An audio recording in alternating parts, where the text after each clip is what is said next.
ವೀಕ್ಷಕರೇ ನಮಸ್ಕಾರ. ನಮ್ಮ ರಾಜ್ಯದಲ್ಲಿ ಕೂಡ್ಲಿಗಿ ಎನ್ನುವಂತಹ ಒಂದು ಪ್ರದೇಶ ಇದೆ. ಆ ಪ್ರದೇಶದಲ್ಲೊಂದು ಕಾಲೇಜು, ಆ ಕಾಲೇಜಿನ ಒಳಗೆ ವಿದ್ಯಾರ್ಥಿಗಳು ಹೋಗಬೇಕು ಅಂದ್ರೆ ಜೀವವನ್ನ ಕೈಯಲ್ಲಿ ಹಿಡ್ಕೊಂಡೇ ಹೋಗಬೇಕು. ಹಾಗಾದ್ರೆ ಅಲ್ಲೇನಾಗ್ತಾ ಇದೆ? ಇದೇ ಈ ದಿನದ ಕಂಪ್ಲೇಂಟ್ ಬಾಕ್ಸ್. ನಾನು ಸಾಹಿಲ್.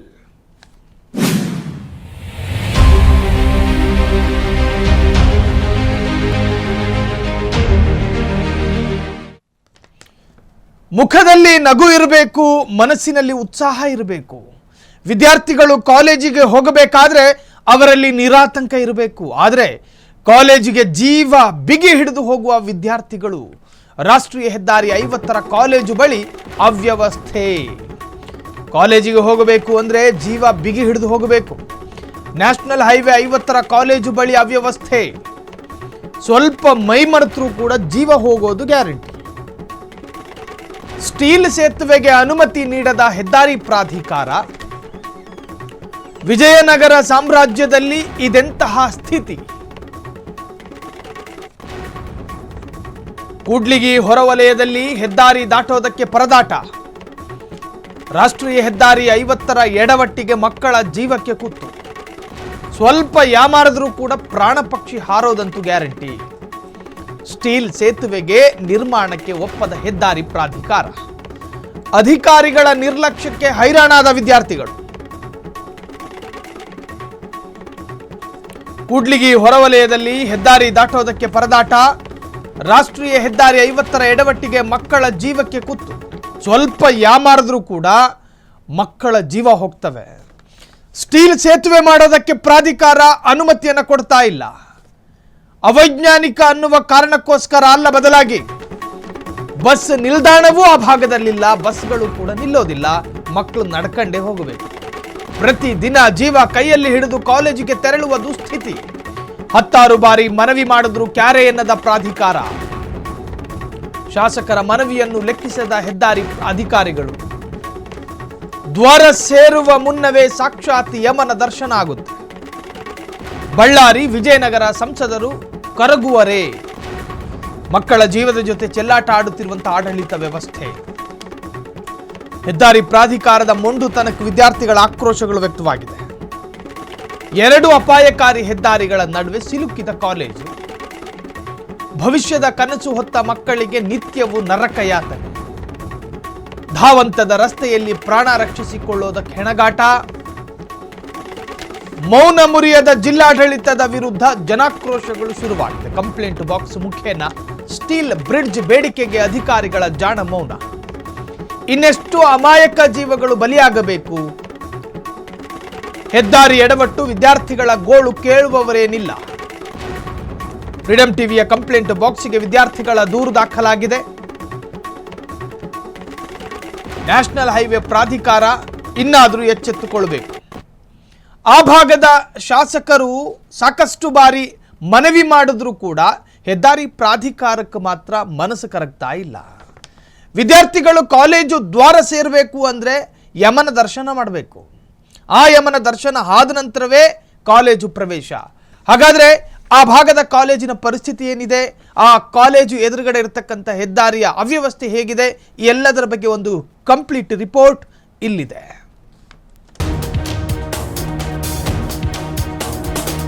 ಹೀಗೆ ರಸ್ತೆ ದಾಟಲು ಪರದಾಡ್ತಾ ಇರುವ ವಿದ್ಯಾರ್ಥಿಗಳು. ರಸ್ತೆ ಪಕ್ಕದಲ್ಲಿ ಬಸ್ ನಿಲ್ದಾಣವಿಲ್ಲದೆ ಒದ್ದಾಡಿ ಚಪ್ಪರದ ನೆರಳಿಗೆ ಕುಳಿತಿರುವ ವಿದ್ಯಾರ್ಥಿನಿಯರು. ಹೆದ್ದಾರಿಗೆ ಮೇಲ್ಸೇತುವೆ, ಸ್ಟೀಲ್ ಬ್ರಿಡ್ಜ್ ಇಲ್ಲದೆ ಪರದಾಟ. ಈ ದೃಶ್ಯಗಳು ಕಂಡು ಬಂದಿದ್ದು ಕೂಡ್ಲಿಗಿಯ ಹೊರವಲಯದಲ್ಲೇ.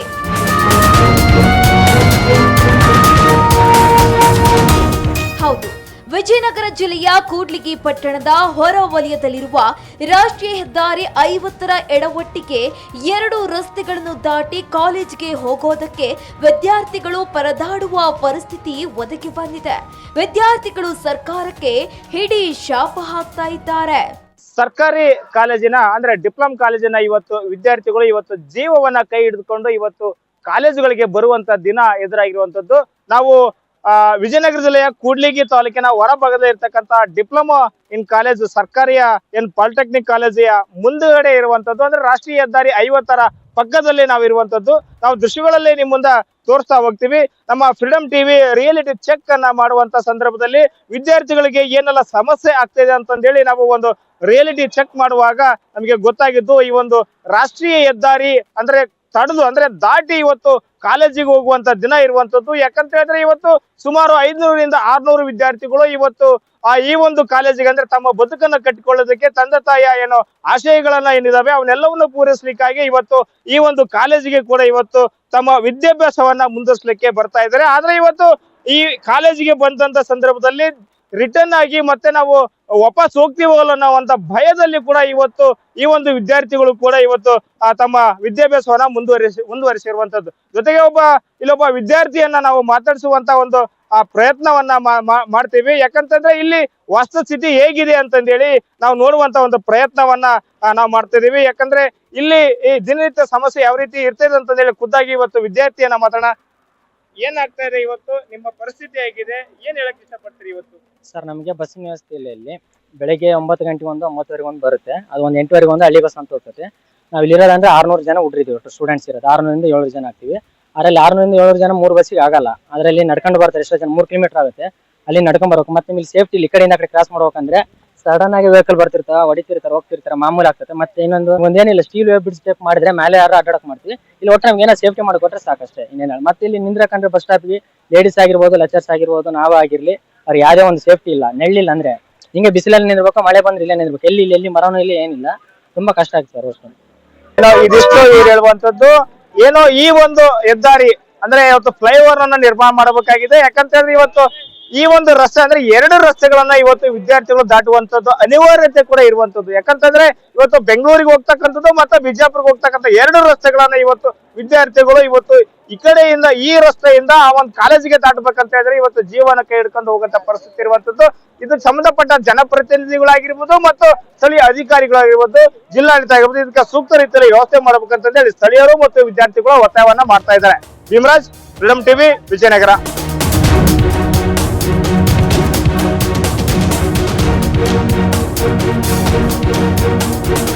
ಕೂಡ್ಲಿಗಿ ಪಟ್ಟಣದ ಹೊರವಲಯದಲ್ಲಿರುವ ಸರ್ಕಾರಿ ಪಾಲಿಟೆಕ್ನಿಕ್ ಕಾಲೇಜ್ಗೆ ನಿತ್ಯ ನೂರಾರು ವಿದ್ಯಾರ್ಥಿಗಳು ಹೋಗ್ತಾರೆ. ಈ ಕಾಲೇಜಿನಲ್ಲಿ ಸರಿಸುಮಾರು 500ರಿಂದ 600 ವಿದ್ಯಾರ್ಥಿಗಳು ವಿದ್ಯಾಭ್ಯಾಸ ಮಾಡ್ತಾ ಇದ್ದಾರೆ. ಆದ್ರೆ ರಾಷ್ಟ್ರೀಯ ಹೆದ್ದಾರಿ ದಾಟೋದೇ ದೊಡ್ಡ ಸವಾಲಿನ ಕೆಲಸವಾಗಿದೆ. ಹೆದ್ದಾರಿ ದಾಟೋದಕ್ಕೆ ಪ್ರಾಣ ಪಣಕ್ಕಿಟ್ಟು ಕಾಲೇಜಿಗೆ ಹೋಗಬೇಕಾಗಿದೆ. ಬೆಳಗ್ಗೆ ಒಂದು ರೀತಿಯಲ್ಲಿ ಸಮಸ್ಯೆ ಆದ್ರೆ ಸಾಯಂಕಾಲ ಮತ್ತೊಂದು ರೀತಿಯಲ್ಲಿ ಸಮಸ್ಯೆ ಆಗುತ್ತಿದೆ.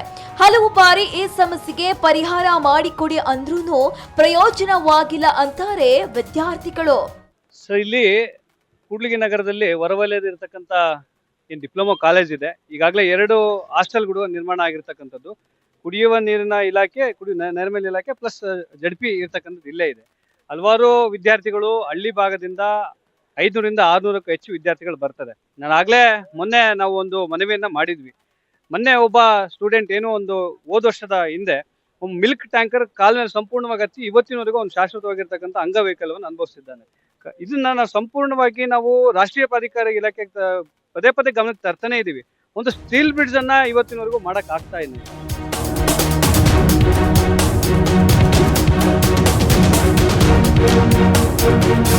ಒಟ್ಟಾರೆ ವಿದ್ಯಾರ್ಥಿಗಳು ರಸ್ತೆ ದಾಟಲು ಸಮಸ್ಯೆ ಆಗುತ್ತಿದೆ. ಎಲ್ಲೊಂದು ಸ್ಟೀಲ್ ಬ್ರಿಡ್ಜ್ ನಿರ್ಮಿಸಿ ಅಂತ ಹಲವು ಬಾರಿ ಮನವಿ ಮಾಡಿದ್ರು ಕೂಡ ರಾಷ್ಟ್ರೀಯ ಹೆದ್ದಾರಿ ಪ್ರಾಧಿಕಾರದ ಅಧಿಕಾರಿಗಳು ತಲೆ ಕೆಡಿಸಿಕೊಂಡಿಲ್ಲ. ಇನ್ನು ಕೂಡ್ಲಿಗಿ ಕ್ಷೇತ್ರದ ಕೈ ಶಾಸಕ ಡಾಕ್ಟರ್ NT ಶ್ರೀನಿವಾಸ್ ಕೂಡ ಹಲವು ಬಾರಿ ಮನವಿ ಮಾಡಿದ್ರು ರಾಷ್ಟ್ರೀಯ ಹೆದ್ದಾರಿ ಪ್ರಾಧಿಕಾರದ ಅಧಿಕಾರಿಗಳು ತಲೆ ಕೆಡಿಸಿಕೊಂಡಿಲ್ಲ.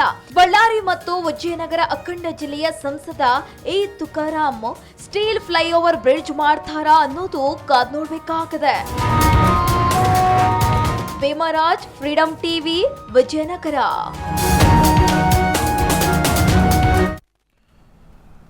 ನಮ್ಮ ರಾಜ್ಯದಲ್ಲಿ ಲಕ್ಷಾಂತರ ಬಾರ್ಗಳಿದಾವೆ. ಬಾರ್ಗಳು, ಆ ಬಾರ್ಗಳ ಅಕ್ಕಪಕ್ಕದ ರಸ್ತೆಗಳು ಅತ್ಯಂತ ಸೇಫ್ಟಿ ಆಗಿದ್ದಾವೆ. ಆದರೆ ನಮ್ಮ ರಾಜ್ಯದ ಶಾಲಾ ಕಾಲೇಜುಗಳ ಮುಂಭಾಗ ಮತ್ತು ಹಿಂಭಾಗ ಇಷ್ಟೊಂದು ಅಭದ್ರತೆ ಜೊತೆಗೆ ಮಕ್ಕಳಿಗೆ ಇಷ್ಟೊಂದು ಅಸುರಕ್ಷತೆ ಇದೆ ಅನ್ನೋದಾದರೆ ನಿಜಕ್ಕೂ ನಾಚಿಕೆಯಾಗಬೇಕು. ಸರಿ, ಹೆದ್ದಾರಿ ಪ್ರಾಧಿಕಾರ ಕೇಂದ್ರ ಸರ್ಕಾರದ ಅಧೀನಕ್ಕೆ ಬರುತ್ತೆ, ಶಾಸಕರು ಕೇಂದ್ರ ಸರ್ಕಾರವನ್ನು ಮನವೊಲಿಸೋದಕ್ಕೆ ಸಾಧ್ಯ ಇಲ್ಲ, ಹೌದು ಒಪ್ಕೋತೀವಿ. ಆದರೆ ಆ ಭಾಗದ ಸಂಸದ ಕೇಂದ್ರ ಸರ್ಕಾರದ ಅದರಲ್ಲೂ ನ್ಯಾಷನಲ್ ಅಥಾರಿಟಿಯ ಗಮನಕ್ಕೆ ತಂದು ಇದಕ್ಕೊಂದು ಪರಿಹಾರವನ್ನು ಕಂಡುಕೋಬೇಕಲ್ಲ. ಶಾಲಾ ಕಾಲೇಜಿನ ಅಕ್ಕಪಕ್ಕ 200 ಮೀಟರ್ ಒಳಗೆ ಪಾನ್ ಪರಾಗು, ಗುಟ್ಕಾ, ಸಿಗರೇಟನ್ನು ಮಾರಬಾರದು ಅನ್ನೋ ನಿರ್ಬಂಧಗಳಿದ್ದಾವೆ. ಆದರೆ ಆ ಭಾಗಗಳು ಅತ್ಯಂತ ಸೇಫ್ಟಿ ಆಗಿರಬೇಕು ಅನ್ನೋ ನಿಯಮಗಳಿದೆಯಲ್ಲ. ಆ ವಿದ್ಯಾರ್ಥಿಗಳೇ ಫ್ರೀಡಮ್ ಟಿವಿಯಲ್ಲಿ ಮಾತನಾಡಿದ್ದಾರೆ. ಆ ವಿದ್ಯಾರ್ಥಿಗಳೇ ತಮ್ಮ ಅಳಲನ್ನು ತೋಡ್ಕೊಂಡಿದ್ದಾರೆ. ಆ ವಿದ್ಯಾರ್ಥಿಗಳೇ ತಮ್ಮ ಅಭದ್ರತೆಯನ್ನು ತೋಡ್ಕೊಂಡಿದ್ದಾರೆ. ಈ ಬಗ್ಗೆ ಹೆಚ್ಚಿನ ಡೀಟೇಲ್ಸ್ ಕೊಡೋದಕ್ಕೆ ವಿಜಯನಗರದ ಪ್ರತಿನಿಧಿ ಭೀಮರಾಜ್ ಫೋನ್ ಸಂಪರ್ಕದಲ್ಲಿ.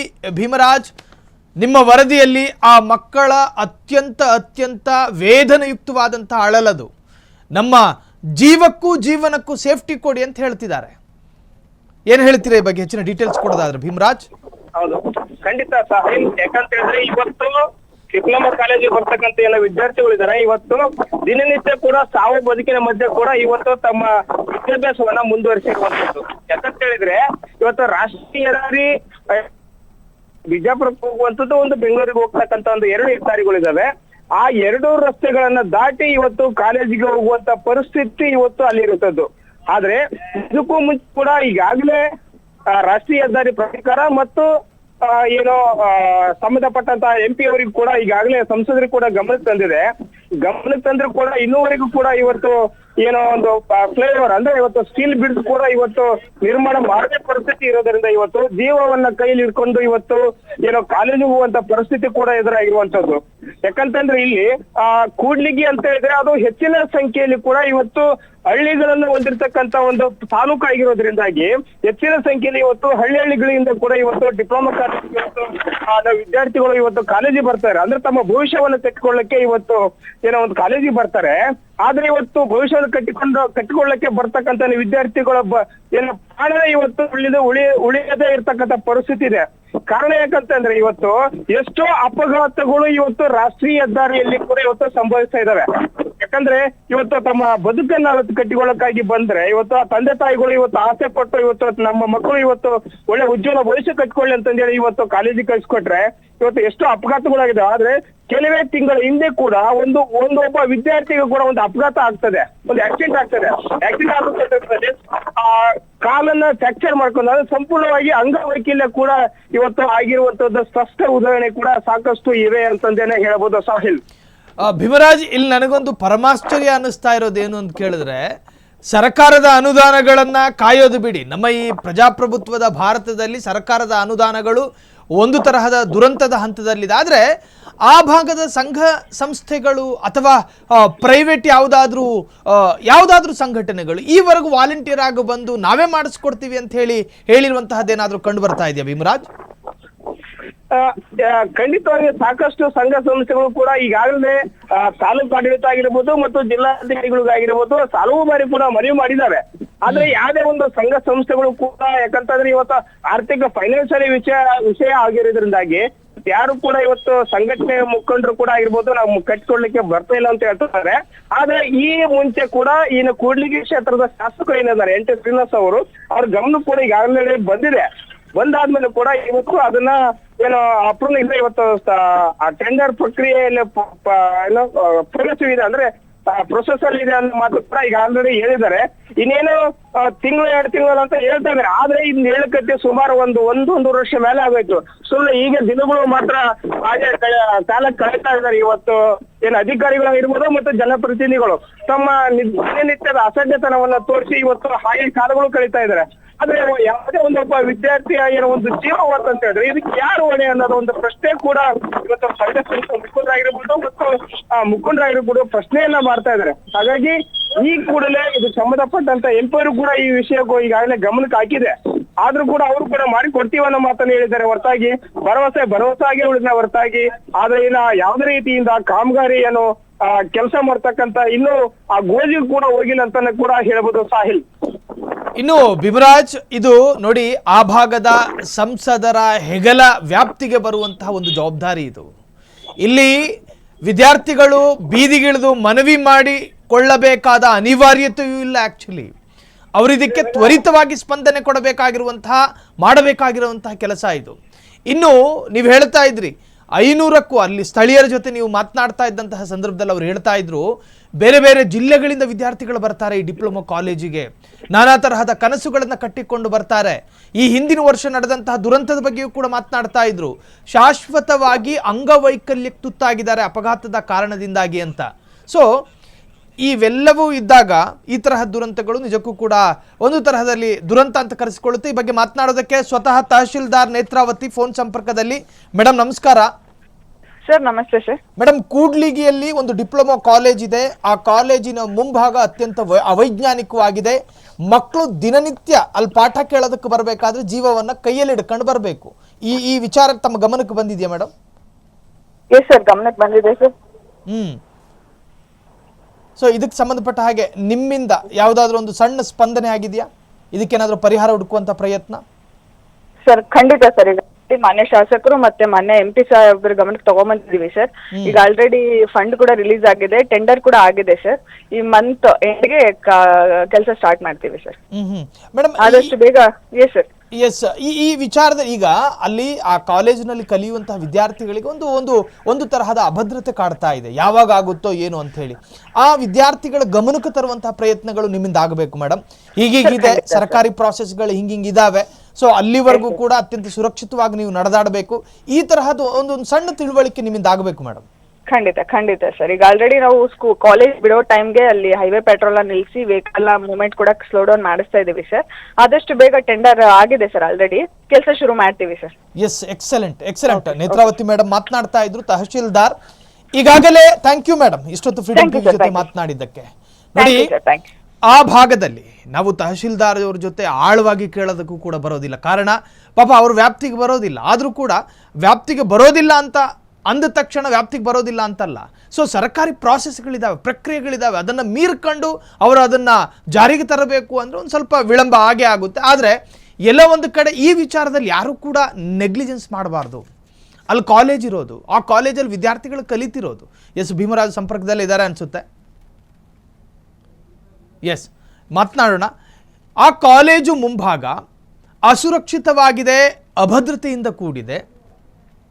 ಇಂತಹ ಸಂದರ್ಭದಲ್ಲಿ ಆ ಭಾಗದ ತಹಶೀಲ್ದಾರ್ ಮಾತನಾಡುವಂತಹ ಸಂದರ್ಭ ಹೇಳ್ತಾ ಇದ್ರು, ಇನ್ನೇನು ಈ ತಿಂಗಳ ಎಂಡ್ ಒಳಗಾಗಿ ಕೆಲಸ ನಡೆಯುತ್ತೆ. ಸೊ ಕಾಲೇಜು ವಿದ್ಯಾರ್ಥಿಗಳ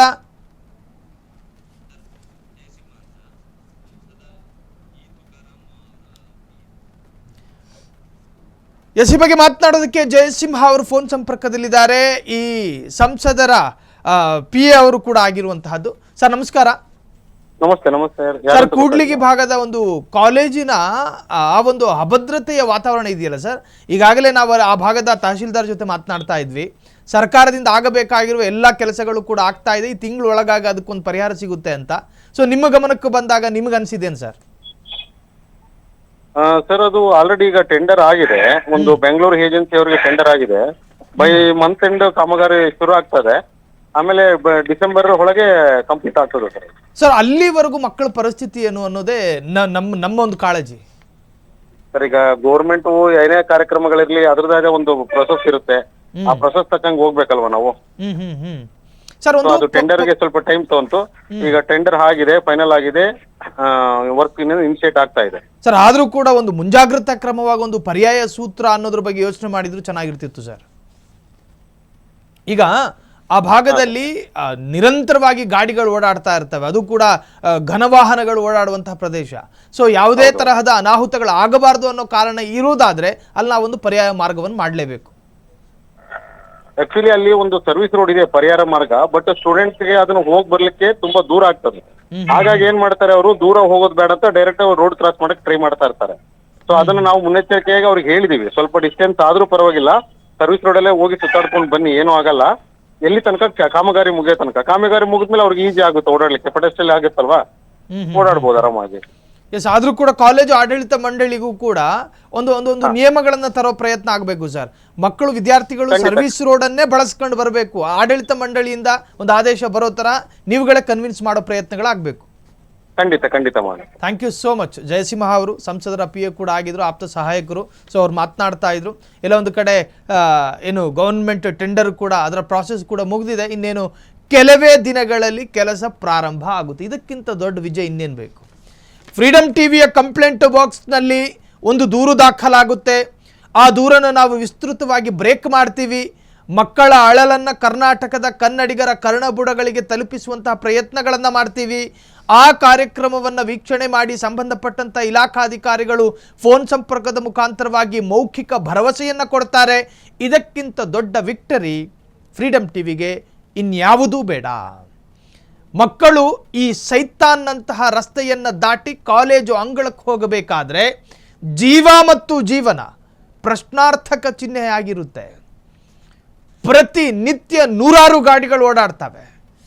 ನಮ್ಮ ವರದಿಗಾರ ಭೀಮರಾಜ್ ವಿದ್ಯಾರ್ಥಿಗಳ ಅಳಲನ್ನು ಕೇಳುವಂತಹ ಸಂದರ್ಭದಲ್ಲಿ ಅವರು ಹೇಳ್ತಾ ಇದ್ರು, ನಮಗೆ ಇವತ್ತಲ್ಲ ನಾಳೆ ಇದಕ್ಕೊಂದು ಪರಿಹಾರ ಸಿಗುತ್ತೆ ಅನ್ನೋ ಭರವಸೆಯನ್ನು ಮೂಡಿಸಿ ಅಂತ.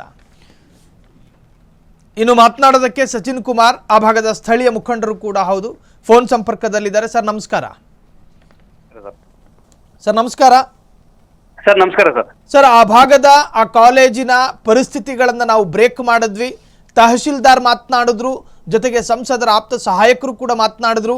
ಈ ತಿಂಗಳ ಅಂತ್ಯದ ಒಳಗೆ ಅದಕ್ಕೊಂದು ಶಾಶ್ವತ ಪರಿಹಾರ ಸಿಕ್ಕೇ ಸಿಗುತ್ತೆ ಅನ್ನೋ ಭರವಸೆಯನ್ನು ನೀಡಿದ್ದಾರೆ. ಈ ಸಂದರ್ಭದಲ್ಲಿ ಏನಾದರೂ ಹೇಳೋದಾದ್ರೆ ಸರ್? ಸರಿ, ಇದನ್ನ ಶಾಸಕರು ಸೇರಿದಂತೆ ಸಂಸದರು ಸೇರಿದಂತೆ ಹಲವಾರು ಬಾರಿ ನಾವು ಮನವಿಯನ್ನು ಮಾಡ್ಕೊಂಡಿದ್ವಿ ಸರ್. ಹೆದ್ದಾರಿ ಪ್ರಾಧಿಕಾರಕ್ಕೂ ನಾವು ಮನವಿಯನ್ನು ಮಾಡಿದ್ವಿ ಸರ್. ಬಟ್ ಒಬ್ಬ ಹುಡುಗ ಶಾಶ್ವತವಾಗಿ ಒಂದು ಅಂಗವೈಕಲ್ಯವನ್ನ ಇವತ್ತಿಗೆ ಅನುಭವಿಸ್ತಿದ್ದಾನೆ ಸರ್. ಅಂದ್ರೆ ಒಂದು ಟ್ಯಾಂಕರ್ ಕಾಲ್ ಮೇಲೆ ಹರಿದ್ಬಿಟ್ಟು ಅವತ್ತಿಂದನೂ ನಾವು ಮನವಿಯನ್ನ ಮಾಡ್ತಾ ಇದ್ದೀವಿ. ಸ್ಥಳೀಯರಿಗೆ ಸೇರಿದಂತೆ ಅನೇಕರಿಗೆ ನಾವು ಎಲ್ಲ ವಿಚಾರಗಳನ್ನ ಗಮನಕ್ಕೆ ತರ್ತಾನೆ ಇದ್ದೀವಿ. ಆಮೇಲೆ ಮ್ಯಾನೇಜ್ಮೆಂಟಿಗೂ ನಾವು ಕಾಲೇಜ್ ಮ್ಯಾನೇಜ್ಮೆಂಟಿಗೂ ನಾವು ಆಲ್ರೆಡಿ ಗಮನಕ್ಕೆ ತರ್ತಾ ಇದ್ದೀವಿ. ಆದ್ರೆ ಇವತ್ತಿನವರೆಗೂ ಈ ಹೆದ್ದಾರಿ ಪ್ರಾಧಿಕಾರ ಹೆಂಗಿದೆ ಅಂತಂದ್ರೆ ಸರ್, ಕಂಪ್ಲೀಟ್ಲಿ ಮಲಗಿಬಿಟ್ಟಿದೆ. ಯಾವುದೇ ಕಾರಣಕ್ಕೂ ಅವ್ರು ಎಷ್ಟೇ ಸರಿ ನಾವು ರಿಕ್ವೆಸ್ಟ್ ಮಾಡಿದ್ರು, ಮನವಿಯನ್ನು ಕೊಟ್ರು ತಮ್ಮ ಗಾರ್ಡನ್ ಇದ್ರಲ್ಲಿ ಇರ್ತಕ್ಕಂಥದ್ದು. ಯಾಕಂದ್ರೆ ಅಲ್ಲಿ ವಿದ್ಯಾರ್ಥಿಗಳ ಭವಿಷ್ಯ ಮುಖ್ಯ ಸರ್. ವಿದ್ಯಾರ್ಥಿಗಳ ಭವಿಷ್ಯಕ್ಕಿಂತನೂ ವಿದ್ಯಾರ್ಥಿಗಳ ಜೀವ, ಅಮೂಲ್ಯವಾಗಿರ್ತಕ್ಕಂಥ ಜೀವ ಮುಖ್ಯ. ಬಟ್ ಯಾವುದೇ ಕಾರಣಕ್ಕೂ ಇದನ್ನ ಇವತ್ತಿನವರೆಗೂ ಅವರು ಈ ರೀತಿಯಾಗಿರ್ತಕ್ಕಂಥ ಮಕ್ಕಳು ಓಡಾಡ್ತಿದ್ದಾರೆ, ಸಾವಿರಾರು ಮಕ್ಕಳು ಓಡಾಡ್ತಿದ್ದಾರೆ. ಅಕ್ಕಪಕ್ಕ ಮತ್ತೆ ನಮ್ಮ ಕೂಡ್ಲಿಗಿಯ ಟೋಟಲ್ ನೀರಾವರಿ ಇಲಾಖೆ ಮತ್ತು ಜಡ್ಪಿ ಇಲಾಖೆನೂ ಆಗಿದೆ ಸರ್. ಅದಾದ ನಂತರ ಮತ್ತೆ ಮೊನ್ನೆ 2 ಹಾಸ್ಟೆಲ್ಗಳು ಇನಾಗ್ರೇಷನ್ ಆಗಿದೆ. ಇದು ಎಲ್ಲದನ್ನ ಮೀರಿಯಾಗಿ ನಾವು ಪದೇ ಪದೇ ಗಮನಕ್ಕೆ ತರ್ತಾ ಇದ್ರು ಇದು ನನಗೆ ಬಹಳ ಬೇಸರ ಆಗುತ್ತೆ ಸರ್ ಹೇಳ್ಬೇಕು ಅಂತಂದ್ರೆ. ಯಾಕಂದ್ರೆ ಖಂಡಿತವಾಗೂ ನಾವು ಯಾವ್ದೋ ಒಂದು ಮಕ್ಳಿಗೆ ಅನುಕೂಲ ಆಗುತ್ತೆ, ಒಂದೊಂದು ಕನಸಿರುತ್ತೆ, ಏನಾದ್ರು ಜೀವಕ್ಕೆ ಎಫೆಕ್ಟ್ ಆಗುತ್ತಂದ್ರೆ ಯಾರು ಸರ್ ಹೊಣೆಗಾರರು? ಈ ರೀತಿ ಇರ್ತಕ್ಕಂಥದ್ದು ನಾವು ಪದೇ ಪದೇ ಹೇಳ್ತಾನೆ ಇದೀವಿ ಸರ್. ನಮಗ್ ಬೇಸರ ಆಗ್ಬಿಟ್ಟೆ ಸರ್. ನಿಮ್ಮ ವರದಿಗಾರರು ನಿಜವಾಗ್ಲೂ ಅವತ್ತು ವರದಿ ಮಾಡ್ತಿದ್ದಾರೆ, ಒಂದ್ ಅರ್ಧ ಗಂಟೆ ಮುಂಚೆ ಒಂದು ಗಾಡಿ ಬಿತ್ತು ಸರ್, ನಮ್ ಕಣ್ಣು ಮುಂದೆನೆ ಬಿತ್ತು. ಅಂದ್ರೆ ಈ ರೀತಿ ಎಷ್ಟೋ ಮಂದಿ ಮಕ್ಕಳು ಅಂದ್ರೆ ಅವ್ರು ಯಾವ ಟೆನ್ಷನ್ ನಲ್ಲಿ ಅಥವಾ ಯಾವುದೋ ಒಂದು ಪ್ರಾಜೆಕ್ಟ್ ವರ್ಕು ಅಥವಾ ಏನೋ ಒಂದು ಟೆನ್ಷನ್ ನಲ್ಲಿ ಅವ್ರು ರೋಡ್ ಪಾಸ್ ಮಾಡ್ಲಿಕ್ಕೆ ಹೋದಾಗ ಬಹಳ ಹೆವಿಯಾಗಿ ಸ್ಪೀಡ್ ಹೋಗ್ತಕ್ಕಂಥ ವೆಹಿಕಲ್ಸ್ ಗಳಿರ್ತಾವೆ ಸರ್. ಒಂದ್ಸರಿ 120+ ಗಿಂತ ಯಾರು ಕಡಿಮೆನೇ ಹೋಗಲ್ಲ ಅಲ್ಲಿ. ಅಂತ ರಾಷ್ಟ್ರೀಯ ಹೆದ್ದಾರಿಯಲ್ಲಿ ಹಲವಾರು ಮೃತ್ಯುಕೋಪಗಳು ಆಲ್ರೆಡಿ ಮೊನ್ನೆ ಕೇರಳದ ಬಸ್ ಒಂದು ಪಲ್ಟೆ ಆಗಿತ್ತು ಸರ್. 35 ಮಂದಿ 40 ಮಂದಿದು ಆಕ್ಚುಲಿ ಇಂಜೂರ್ಡ್ ಸರ್. ದೇವ್ರದ್ದು ಒಂದು ದಯದಿಂದ ನಮ್ಗೆ ಯಾವುದೇ ರೀತಿಯಾಗಿರ್ತಕ್ಕಂಥ ಹೊಡೆತಗಳು, ಚಿಕ್ಕಪಟ್ಟ ಹೊಡೆತಗಳಾದ್ರು ಸರ್. ಸ್ಥಳೀಯರು ಸೇರಿದಂತೆ ನಾವೆಲ್ಲರೂ ಹೋಗಿ ವಾಲಂಟಿಯರ್ಸ್ ಅದನ್ನ ಸೇಫ್ ಮಾಡ್ಬಿಟ್ಟು ಅವ್ರಿಗೆ ಒಂದು ಟ್ರೀಟ್ಮೆಂಟ್ ಮಾಡಿಸಿ ನಂತರ ಕೇರಳಕ್ಕೆ ಕಳ್ಸಿಕೊಡೋ ವ್ಯವಸ್ಥೆ ಮಾಡಿದ್ವಿ. ಈ ರೀತಿಯಾಗಿರ್ತಕ್ಕಂಥದ್ದು ಬಹಳ ದೊಡ್ಡ ಮಟ್ಟದ ಎಫೆಕ್ಟ್ ಇದೆ ಸರ್. ಬಹಳ ಮೃತ್ಯುಕೂಪವಾಗಿರ್ತಕ್ಕಂಥ ರಸ್ತೆ ಇದೆ. ಮಾನ್ಯ ಸಂಸದರಿಗೆ ನಾನು ವಿನಂತಿಯನ್ನು ಮಾಡ್ಕೊಳ್ತೀನಿ, ಹೆದ್ದಾರಿ ಪ್ರಾಧಿಕಾರಕ್ಕೆ ನಾವು ವಿನಂತಿ ಮಾಡ್ಕೊಳ್ತೀವಿ, ಇದೇನಾದ್ರೂ ಕೆಲಸ ಆಗಿಲ್ಲ ಅಂತಂದ್ರೆ ನಾವು ಒಂದು ಎಲ್ಲಾ ಸಂಘಟನಾಕಾರರು, ಹೋರಾಟಗಾರರು ಸೇರಿ ಹೆದ್ದಾರಿ ಪ್ರಾಧಿಕಾರಕ್ಕಂತೂ ಮುತ್ತಿಗೆ ಆಗ್ತಕ್ಕಂಥದ್ದು ಖಂಡಿತ ಸರ್. ಯಾಕಂದ್ರೆ ಅವ್ರೊಂದು ಗಡುವು ಕೊಡ್ಬೇಕು ಸರ್. ಸಚಿನ್, ಎಕ್ಸಲೆಂಟ್. ಮತ್ತೊಂದು ಕಡೆ ಸಂಸದರ ಆಪ್ತ ಸಹಾಯಕರು ಹೇಳ್ತಾ ಇದ್ರು, ಅಲ್ಲೊಂದು ಪರ್ಯಾಯ ಮಾರ್ಗ ಅನ್ನೋದಿದೆ, ಸರ್ವಿಸ್ ರಸ್ತೆ. ಮಕ್ಕಳು ಯಾವುದೇ ಕಾರಣಕ್ಕೂ ಅಲ್ಲಿಂದ ಓಡಾಡೋದಿಲ್ಲ, ಕಾರಣ ದೂರ ಆಗುತ್ತೆ ಅನ್ನೋ ಕಾರಣಕ್ಕೋಸ್ಕರ ಈ ತರಹದ ಅಪಾಯಕಾರಿ ರಸ್ತೆ ದಾಟುವಂತ ಪ್ರಯತ್ನಗಳನ್ನ ಮಾಡ್ತಾರೆ ಅಂತ. ನಿಜಾನಾ ಅದು? ಸರ್, ಸರ್ವಿಸ್ ರೋಡ್ ಇಲ್ವೇ ಇಲ್ಲ ಸರ್. ಪಕ್ಕಕ್ಕೆ ಮರಬನಹಳ್ಳಿ ಅಂತ ಒಂದು ರಸ್ತೆ ಇದೆ, ಅದಕ್ಕೆ ಸರ್ವಿಸ್ ರೋಡ್ ಇದೆ. ಬಟ್ ಆ ಭಾಗಕ್ಕೆ ಸರ್ವಿಸ್ ರೋಡ್ ಇಲ್ವೇ ಇಲ್ಲ. ಅಲ್ಲಿ ಯಾವ್ದು ಊರನ್ನೇ ಇಲ್ಲ ಸರ್. ಡಿಪ್ಲೊಮಾ ಕಾಲೇಜಿಗೋಸ್ಕರ ನಾವು ಅಲ್ಲಿ ದಾಟ್ಲೇಬೇಕು ಸರ್. ಯಾಕಂದ್ರೆ ಬೈಪಾಸ್ ಲೆಫ್ಟ್ ಹೋಗ್ತಕ್ಕಂಥ ಲೆಫ್ಟ್ ಹೋಗುತ್ತೆ, ರೈಟ್ ಹೋಗ್ತಕ್ಕಂಥ ರೈಟ್ ಹೋಗುತ್ತೆ. ಲೆಫ್ಟಿಗೆ ನೀವು ಸ್ಟಾಪ್ ಮಾಡಿದಾಗ ನೀವು ಕ್ರಾಸ್ ಮಾಡ್ಲೇಬೇಕು. ಆ ಕಡೆಯಿಂದ ಬರ್ತಾನು ಕ್ರಾಸ್ ಮಾಡೋದು, ಈ ಕಡೆಯಿಂದ ಬರ್ತಾನು ಕ್ರಾಸ್ ಮಾಡೋದು. ಯಾವುದೇ ರೀತಿಯಾಗಿರ್ತಕ್ಕಂಥ ಸರ್ವಿಸ್ ರೋಡ್ ಇಲ್ಲ. ಅವ್ರು ಸಂಸದರು ಪಿ ಎಗ್ ಬೇಕಾದ್ರೆ ಏನಾದ್ರು ಇದರ ಸುಳ್ಳು ವರದಿ ಇದೆ ಅಂತಂದ್ರೆ ದಯವಿಟ್ಟು ಅವರು ಸ್ಥಳಕ್ಕೆ ಬಂದ್ಬಿಟ್ರೆ ಅವ್ರಿಗೆ ಗೊತ್ತಾಗ್ಬಿಡುತ್ತೆ. ಈಗ ರಾಜಕಾರಣಿಗಳ ಭರವಸೆಗಳನ್ನ ನಾವು ಗಾಳಿಯಲ್ಲೋ ಅಥವಾ ನೀರಿನ ಮೇಲೆ ಬರುವಂತಹ ಗುಳ್ಳೆ ಥರನೇ ಪರಿಗಣನೆ ಮಾಡೋಣ. ಅದು ಇವತ್ತಲ್ಲ ನಾಳೆ ಪ್ರಾಯೋಗಿಕ ಆಗುತ್ತೆ ಅನ್ನೋ ನಂಬಿಕೆ ಕೂತಿರೋ ನನಗೂ, ಕೇಳಿಸ್ಕೊತಾ ಇರೋ ನಿಮಗೂ ಕೂಡ ಇಲ್ಲ. ಹಾಗಾಗಿ ನಿಮ್ಮ ಸಾಮಾಜಿಕ ಕಳಕಳಿ ಇದೆಯಲ್ಲ ಸಚಿನ್ ಅವರೇ, ನಿಜಕ್ಕೂ ಕೂಡ ನಾವು ಪ್ರತ್ಯೇಕ ಧನ್ಯವಾದಗಳನ್ನು ತಲುಪಿಸ್ತೀವಿ. ಆ ಮಕ್ಕಳ ಮನಸ್ಸಿಗೆ ಅಭದ್ರತೆ ಅನ್ನೋದು ಮೂಡಬಾರ್ದು. ಅದಕ್ಕೊಂದು ಪರ್ಯಾಯ ವ್ಯವಸ್ಥೆ ಸಾಮಾಜಿಕ ಕಳಕಳಿಯ ಮುಖೇನ ತಾವು ಕೂಡ ಮಾಡಬೇಕು. ಕಾರಣ ಅವ್ರು ಹೇಳ್ತಾ ಇದ್ರು ಟೆಂಡರ್ ಕ್ಲೈಮ್ ಆಗಿದೆ, ತಿಂಗಳ ಅಂತ್ಯದ ಒಳಗೆ ಅದಕ್ಕೊಂದು ಪರಿಹಾರ ಸಿಗುತ್ತೆ. ಈ ಕ್ಷಣದವರೆಗೂ ನಂಬಿಕೆ ಬರ್ತಾ ಇಲ್ಲ ನಮಗೆ. ಯಾವುದೇ ರೀತಿಯಾಗಿರ್ತಕ್ಕಂಥದ್ದು ಟೆಂಡರ್ ಕಾಲ್ ಆಗಿಲ್ಲ ಸರ್. ಅಲ್ಲಿ ಹಿಂಗ ಆಗಿದೆ ಅಂತಕ್ಕಂಥ ವಿಚಾರನೂ ಇವತ್ತಿನವರೆಗೆ ಬಂದಿಲ್ಲ. ಹಾಸ್ಯಾಸ್ಪದ ಅನ್ಸುತ್ತೆ ಸರ್ ರಾಜಕಾರಣಿಗಳ ಮಾತು. ಯಾಕಂದ್ರೆ MBI ನಹಳ್ಳಿಯಲ್ಲಿ ಇದೇ ರೀತಿಯಾಗಿರ್ತಕ್ಕಂಥ ಎಷ್ಟೋ ನಮ್ಮ ಆಕ್ಸಿಡೆಂಟ್ಸ್ ಗಳಾದವು ಸರ್, ಎಷ್ಟೋ ನಮ್ಮ ಅಮಾಯಕ ಜೀವಗಳು ಬಲಿ ಆದವು. ಅದಾದ ನಂತರ ಅಲ್ಲಿ ಯಾವಾಗ ಸ್ಟ್ರೈಕ್ ಮಾಡಿದ್ರು ಒಂದ್ ಸ್ಟೀಲ್ ಬ್ರಿಡ್ಜ್ ಮಾತ್ರ 80 ಕಿಲೋಮೀಟರ್ ಹಾಕಿರ್ತಕ್ಕಂಥದ್ದು ಒಂದೇ ಸರ್. ಅದು ಬಿಟ್ರೆ ಇಲ್ಲಿ ಎಸೆನ್ಷಿಯಲ್ ಸರ್ ಇದು. ಸಚಿನ್ ನೋಡಿ, ಈಗಾಗಲೇ ಅವರು ಮೌಖಿಕ ಭರವಸೆಯನ್ನು ಕೊಟ್ಟಿದ್ದಾರೆ, ಅದು ಡಿಜಿಟಲ್ ಎವಿಡೆನ್ಸ್ ಆಗಿ ಬಾಕಿ ಉಳಿತಾವೆ. ಹಾಗಾಗಿ ಎಲ್ಲೂ ಕೂಡ ಅವರು ಪಥ ಬದಲಿಸುವ ಯಾವುದೇ ಏನು ಅವಕಾಶಗಳು ಕೂಡ ಇರೋದಿಲ್ಲ. ನಾವು ಕೂಡ ಫಾಲೋಅಪ್ ಮಾಡ್ತೀವಿ. ತಕ್ಷಣಕ್ಕೆ ಇದಕ್ಕೊಂದು ಪರಿಹಾರ ಬರಬೇಕು, ತಕ್ಷಣಕ್ಕೆ ಇದಕ್ಕೊಂದು ಪರಿಹಾರ ಸಿಗಬೇಕು. ಸಚಿನ್ ಕುಮಾರ್, ತಮ್ಮ ಈ ಸಾಮಾಜಿಕ ಕಳಕಳಿಗೂ ಕೂಡ ನಾವು ಧನ್ಯವಾದವನ್ನು ತಲುಪಿಸ್ತಾ ಇದ್ದೀವಿ. ಜೊತೆಗೆ ಇಷ್ಟೊತ್ತು ಫ್ರೀಡಮ್ ಟಿವಿ ಜೊತೆ ಮಾತನಾಡಿದ್ದಕ್ಕೂ ಕೂಡ ಥ್ಯಾಂಕ್ ಯು ಸೋ ಮಚ್. ಈ ಕಾಲೇಜಿನ ಮುಂಭಾಗ ಅಭದ್ರತೆಯ ವಾತಾವರಣ ತೆರವಾಗಬೇಕು. ಮಕ್ಕಳು ಕಲಿಯೋದಕ್ಕೆ ಬರೋದು ತಮ್ಮ ಜೀವನವನ್ನು ರೂಪಿಸೋದಕ್ಕೆ, ಭವಿಷ್ಯವನ್ನು ಕಟ್ಟಿಕೊಳ್ಳೋದಕ್ಕೆ, ಪ್ರಾಣವನ್ನು ಕಳೆದುಕೊಳ್ಳೋದಕ್ಕಲ್ಲ. ಆ ಪೋಷಕರು ಮಕ್ಕಳನ್ನು ಕಳುಹಿಸಬೇಕಾದ್ರೆ ಸಾವಿರಾರು ಕನಸುಗಳನ್ನು ಕಟ್ಟಿಕೊಂಡಿರ್ತಾರೆ. ಸೊ ಹಾಗಾಗಿ ಇದಕ್ಕೊಂದು ತಕ್ಷಣವೇ ಪರಿಹಾರ ಸಿಗಬೇಕು ಅನ್ನೋದೇ ಫ್ರೀಡಮ್ ಟಿವಿಯ ಕಂಪ್ಲೇಂಟ್ ಬಾಕ್ಸಿನ ಆಶಯ. ನಿಮ್ಮ ಸುತ್ತಮುತ್ತ ಇದೇ ತರಹದ ಅನ್ಯಾಯ, ಇದೇ ತರಹದ ಭ್ರಷ್ಟಾಚಾರ ನಡೀತಾ ಇದೆಯಾ? ಕಂಪ್ಲೇಂಟ್ ಬಾಕ್ಸಿನ ಈ ವಾಟ್ಸಪ್ ನಂಬರಿಗೆ ಸಾಕ್ಷಿ ಸಮೇತ ವಾಟ್ಸಪ್ ಮಾಡಬಹುದು. ಇನ್ನು ನಮ್ಮ ಫ್ರೀಡಮ್ ಟಿವಿಯ ನಂಬರಿಗೂ ಕೂಡ ನೀವು ಸಾಕ್ಷಿ ಸಮೇತ ವಿಡಿಯೋ ಕಳುಹಿಸಬಹುದು. ಜೊತೆಗೆ ಫ್ರೀಡಮ್ ಟಿವಿಯ ವಿಳಾಸಕ್ಕೂ ಕೂಡ ನೀವು ಭೇಟಿ ಕೊಟ್ಟು ಕಂಪ್ಲೇಂಟ್ ಬಾಕ್ಸಿಗೆ ದೂರು ದಾಖಲು ಮಾಡಬಹುದು. ನೀವು ದೂರು ದಾಖಲಿಸಬೇಕಾದಂತಹ ವಿಳಾಸ ಹೀಗಿದೆ. ಸೊ ಈ ಒಂದು ಸ್ಟೋರಿಗೆ ವಿಜಯ ಸಿಗಲಿ ಅನ್ನುವ ಮಾತಿನೊಂದಿಗೆ ನೋಡ್ತಾ ಇರಿ ಫ್ರೀಡಮ್ ಟಿವಿ. ಇದು ಜನಸಾಮಾನ್ಯರ ಚಾನಲ್.